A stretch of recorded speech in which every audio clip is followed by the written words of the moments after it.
Hey, to improve sound quality of your CMF Buds Pro 2, I've got actually 3 tips for you. First of all, I will highly recommend you to connect them into the Nothing X application and go into the settings icon in the right upper corner and enable high quality audio.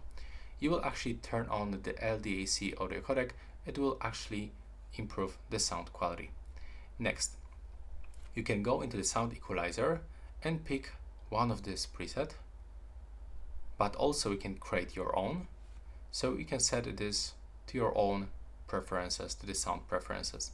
Let's say that you are a bass head and you really enjoy this booms inside your ears. So I can recommend you to set it up like this.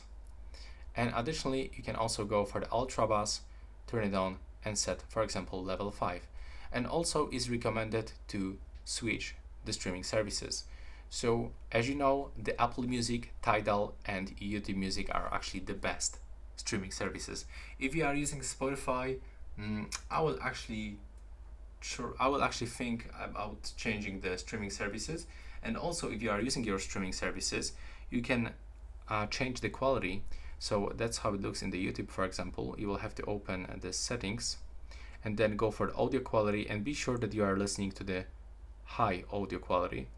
Not only for downloads, but at all. When I go here and open the settings, I can go into the playback.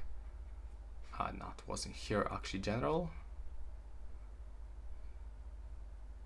Yeah, there we go. So here we got the audio quality on the Wi-Fi. Be sure that you set always high and the same for the mobile network. And that's all for this video. Right now, please subscribe to my channel.